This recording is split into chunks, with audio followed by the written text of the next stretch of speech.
خوف کی صورت میں نماز کی کیفیت کیا ہوگی؟ سفر کے اندر نماز قصر کے حوالے سے احکامات کیا ہیں؟ جو لوگ مستقل طور پر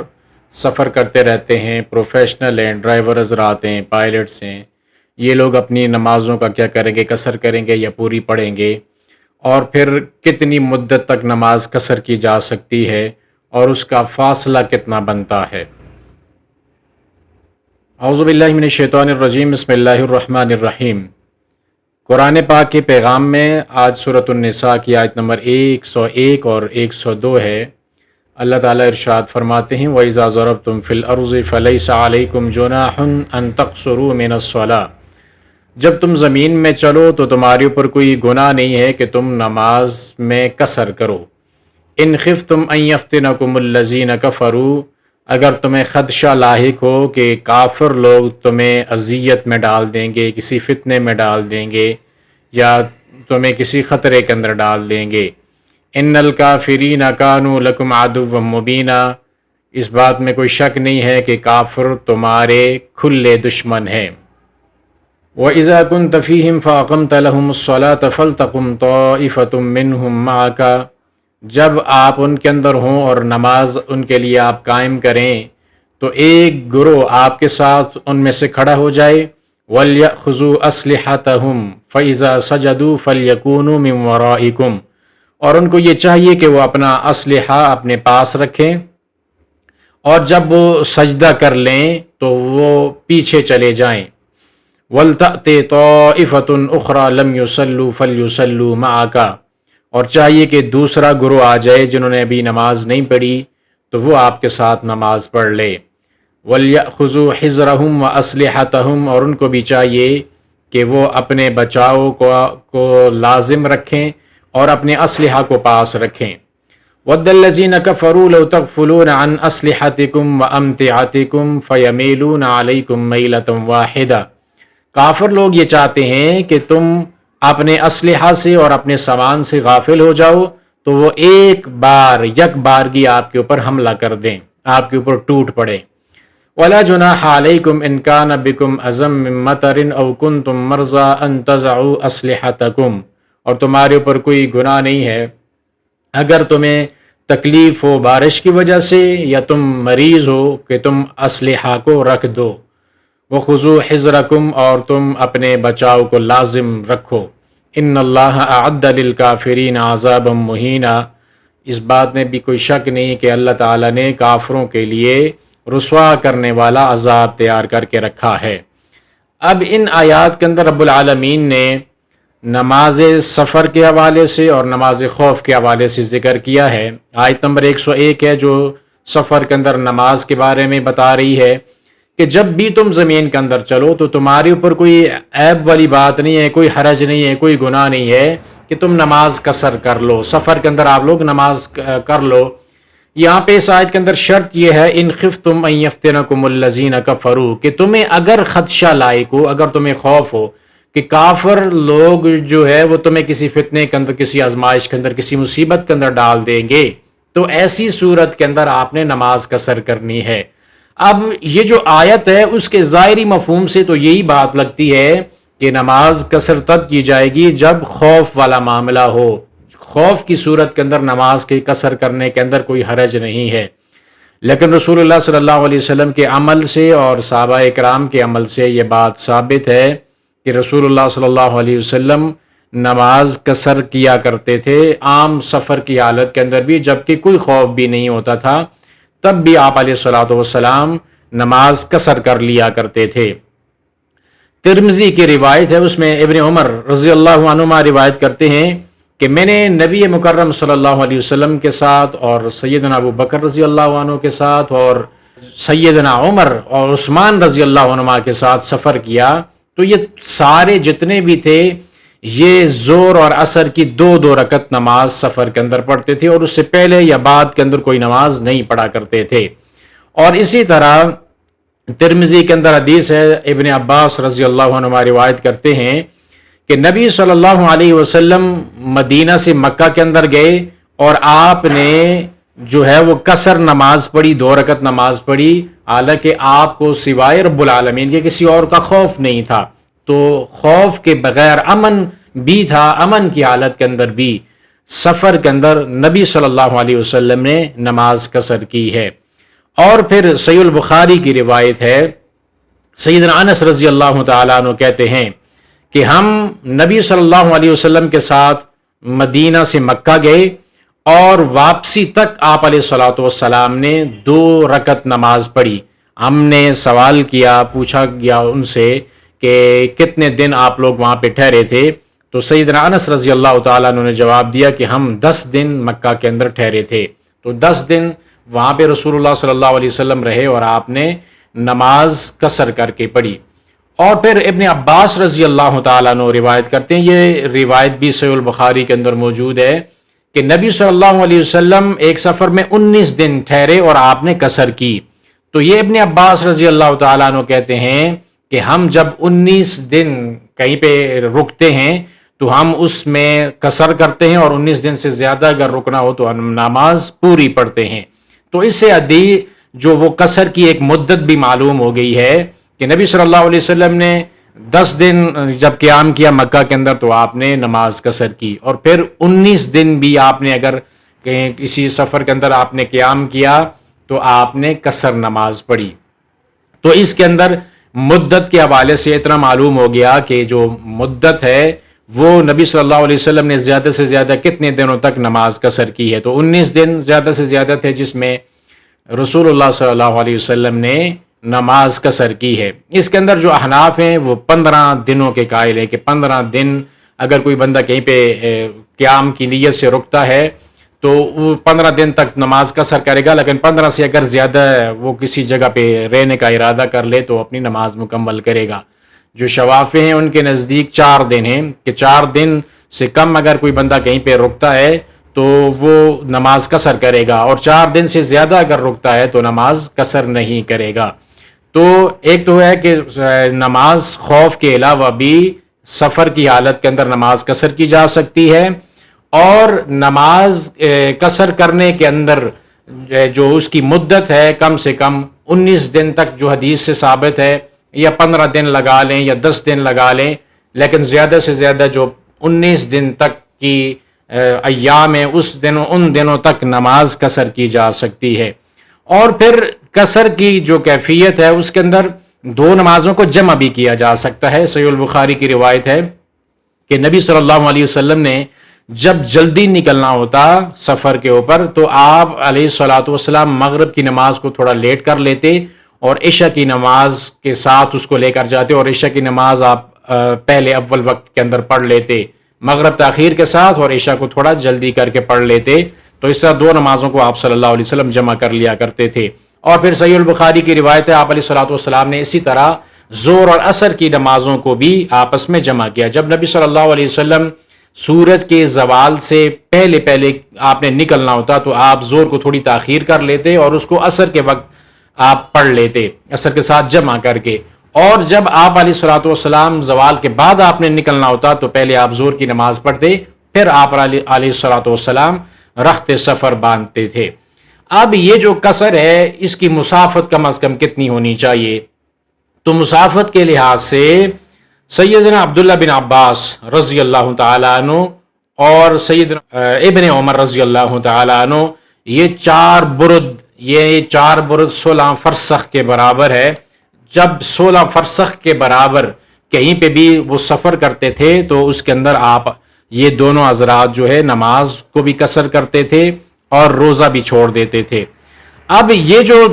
4 برد ہے یا 16 فرسخ کی جو مسافت ہے یہ تقریباً 77 سے لے کر 80 کلومیٹر تک کا سفر بنتا ہے۔ اور پھر سیدنا انس رضی اللہ تعالیٰ عنہ روایت کرتے ہیں کہ نبی صلی اللہ علیہ وسلم نے 3 میل یا 3 فرسخ سفر کیا تو آپ علیہ الصلوۃ والسلام نے قصر کیا۔ یہ صحیح مسلم کتاب صلاۃ المسافرین کے اندر روایت موجود ہے۔ 3 میل 3 فرسخ 16 فرسخ اتنا فاصلہ بندہ طے کرتا ہے تو وہ نماز قصر کرے گا۔ اس کے اندر کم سے کم اگر ہم تعداد لے لیں جو سیدنا انس رضی اللہ تعالیٰ عنہ کی جو روایت ہے اس کے اندر 3 میل یا 3 فرسخ کا ذکر ہے، تو اس میں بھی دونوں لفظوں کے اندر راوی کا اس معاملے کے اندر شک ہے کہ آپ نے 3 میل کا جو ہے وہ 3 میل کا وہ کہا ہے یا پھر 3 فرسخ کے بارے میں کہا ہے، تو 3 فرسخ زیادہ کا اعتبار کر لیتے ہیں، تو 3 فرسخ 9 میل کے برابر یہ مسافت بنتی ہے۔ تو 9 میل سے زیادہ جب کسی بھی بندے کا سفر ہو تو اس سفر کے اندر وہ اپنی نماز قصر کر سکتا ہے، اور سفر کے لیے اتنا ہے کہ کم از کم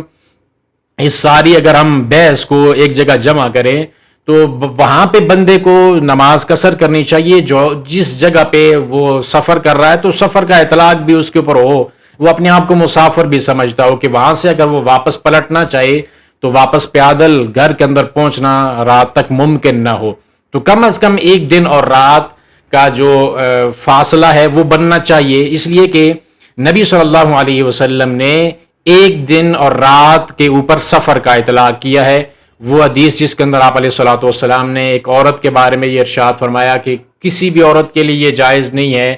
کہ وہ جس کا اللہ اور یوم آخرت پر ایمان ہے کہ وہ 1 دن اور رات جو ہے وہ اکیلی سفر کرے غیر محرم کے علاوہ، تو اس میں 1 دن اور رات جو ہے وہ اس میں آپ علیہ الصلوۃ والسلام نے اس کے اوپر سفر کا لفظ استعمال کیا، تو سفر کا اطلاق اس کے اندر ہوتا ہے، تو اس لیے سفر کے لحاظ سے کم از کم تو 9 میل سے زیادہ کا جو سفر ہے وہ سفر ہونا چاہیے، اس حد تک جو آپ کی جو مسافت کی جو فاصلہ ہے اس سے زیادہ اگر فاصلہ آپ کا بنتا ہے تو اس میں نماز قصر کی جائے گی۔ اب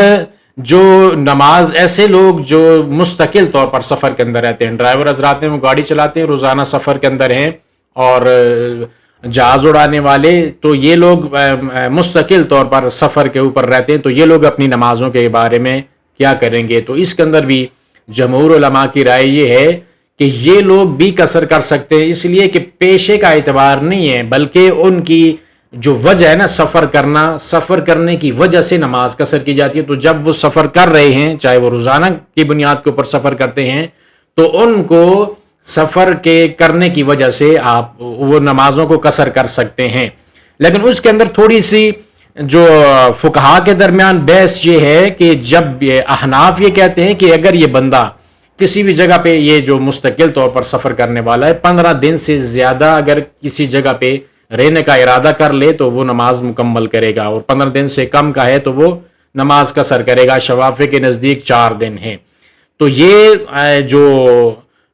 مستقل طور پر سفر کرنے والا بندہ ہے وہ بھی نمازوں کو قصر کر سکتا ہے، اس لیے کہ وہ سفر کر رہا ہے، تو اس کے لیے بھی نمازوں کے اندر جو ہے وہ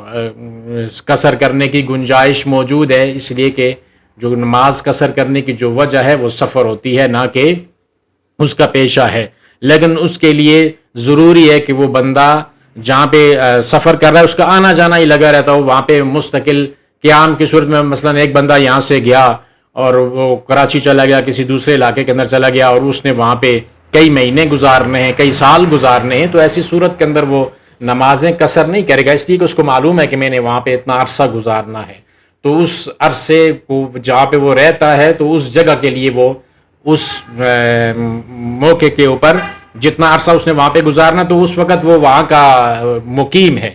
تو اس کے آنے جانے کے درمیان جو سفر ہوگا، آتے ہوئے جاتے ہوئے جو سفر اس کا بنے گا تو اس سفر کے اندر وہ نماز قصر کر سکتا ہے۔ سفر جب ہوگا تو نماز قصر کرے گا، جہاں پہ رہنا ہوگا مقیم ہوگا تو نماز قصر نہیں کرے گا۔ اب جو اگلی آیت ہے اللہ تعالیٰ نے جس کے اندر نماز خوف کی کیفیت کو بیان کیا ہے، تو نماز خوف کی کیفیت کو اللہ تعالیٰ نے اس طرح بیان کیا کہ 2 گروہ بنا لیے جائیں، ایک گروہ دشمن کے مد مقابل کھڑا ہو جائے گا، دوسرا گروہ نماز پڑھے گا، امام آگے کھڑا ہو جائے گا نماز پڑھائے گا، پیچھے ایک گروہ نماز پڑھے گا اور دوسرا گروہ دشمن کے مد مقابل کھڑا ہو جائے گا۔ جو نماز کے اندر کھڑے ہونے والے ان کے لیے بھی یہ حکم ہے کہ آپ اپنے بچاؤ کو لازم رکھیے، اپنا بیک اپ آپ کا لازمی طور پر ہونا چاہیے، آپ کا جو اسلحہ ہے وہ اس کو بھی اپنے پاس رکھیں، یعنی آپ نے نماز کی حالت کے اندر بھی الرٹ رہنا ہے۔ ایسا نہیں ہے کہ آپ بالکل ہی نماز کے اندر آپ اس طرح ہو جائیں کہ اپنا سارا کام اسلحہ وغیرہ سارا کچھ ایک جگہ پہ چھوڑ کر بے خوف ہو کر آپ نماز پڑھنے لگیں۔ صلاۃ الخوف ہے تو خوف کی کیفیت کی یہ نماز ہے، تو اس میں آپ نے اپنے اسلحے کو اپنے قریب رکھنا ہے، اپنی پہنچ تک رکھنا ہے، اور اپنا بیک اپ لازمی طور پر بچاؤ کا سامان پورا کر لینا ہے، کیونکہ جو کافر لوگ ہیں وہ یہ چاہتے ہیں کہ تم لوگ اپنے اسلحہ اور اپنے سامان سے غافل ہو جاؤ، یک بارگی تمہارے اوپر حملہ کر دے۔ یہ ہوا یہ تھا کہ نبی صلی اللہ علیہ وسلم، ابو ہریرہ رضی اللہ تعالیٰ عنہ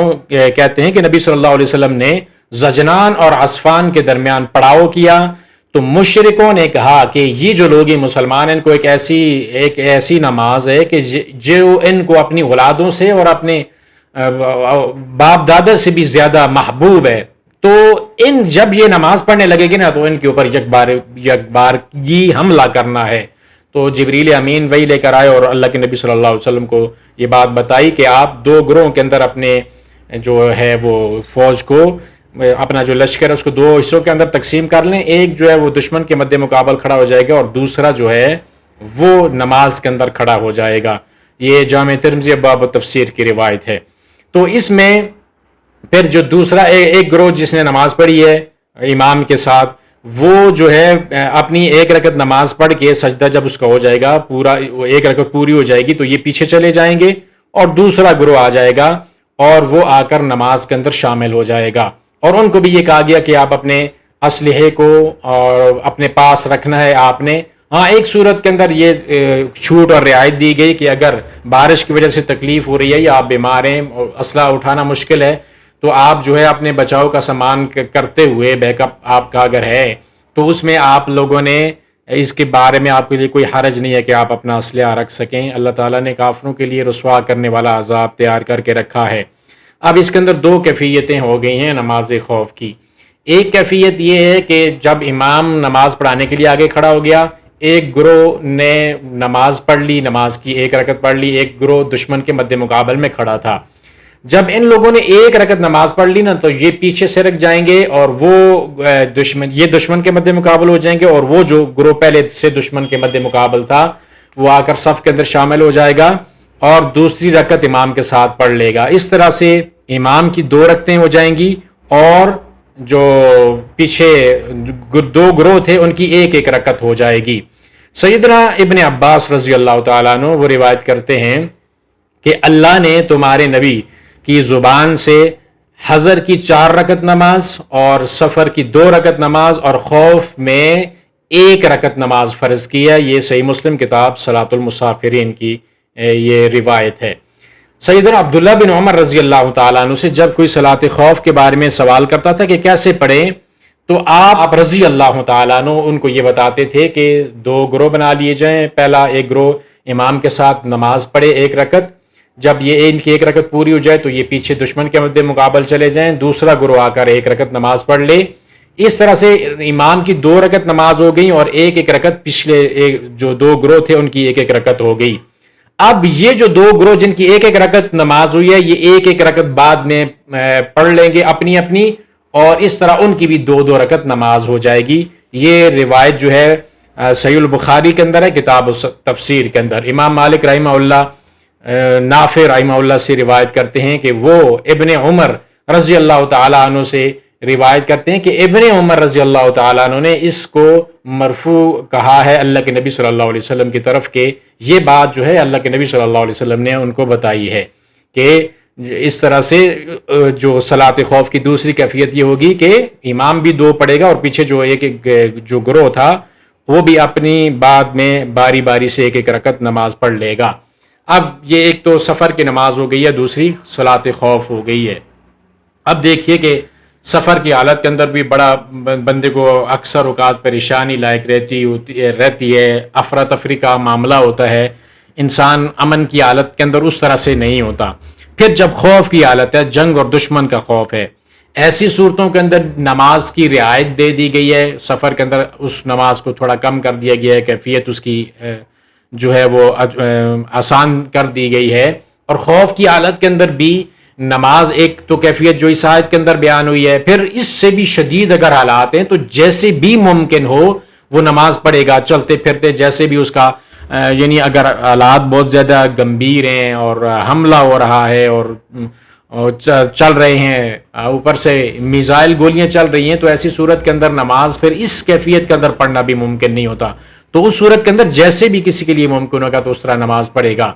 اگر خوف کی حالت میں، جب جان کا خطرہ ہے، جنگ کی حالت میں بھی نماز کی کوئی چھوٹ اور رعایت نہیں ہے، تو جو لوگ امن کی حالت کے اندر گھروں کے اندر بیٹھے ہوئے اپنے کام کاروبار کے اندر مصروف رہ کر بھی نمازوں کو چھوڑ دیتے ہیں، تو ان لوگوں کا کیا عالم ہوگا، کتنا بڑا گناہ کر رہے ہیں، کتنا بڑا جرم کر رہے ہیں وہ لوگ کہ ان کو احساس ہی نہیں ہے کہ اتنے شدید ترین حالات کے اندر بھی اجازت نہیں ہے نماز چھوڑنے کی، اور وہ بھی جماعت کے ساتھ نماز پڑھنی ہے۔ ایسا نہیں ہے کہ جیسے آئے ویسے کرنا ہے، کیسے دو گروہ بنا کر امام کے ساتھ باجماعت نماز پڑھی جا رہی ہے جب خوف لائق ہے، تو امن کی حالت کے اندر پھر جماعت کے ساتھ نماز پڑھنا کتنا ضروری ہے، اور جو لوگ نہیں پڑھ رہے تو کتنا بڑا جرم کر رہے ہیں۔ ان دو آیات کو اپنی مد نظر دیکھیں تو آپ کو سمجھ آئے گی کہ نمازوں کی اہمیت کیا ہے اور نمازیں کتنی اہم ہیں انسان کے لیے اور بندہ مسلم کے لیے، اور عبادات کے اندر ان کی کیا حیثیت ہے، بنیادی اور مرکزی حیثیت رکھتی ہے نماز۔ یہ کسی بھی حالت کے اندر کبھی بھی معاف نہیں ہے۔ ایک انسان بالغ ہو جاتا ہے، بالغ ہونے کے بعد مرتے دم تک جب تک اس کی عقل ٹھکانے پہ ہے نا، تو نماز معاف نہیں ہے۔ تو اس لیے ان نمازوں کی ہمیں پابندی کرنی چاہیے۔ اللہ کریم ہمیں نمازوں کا پابند بنا دے۔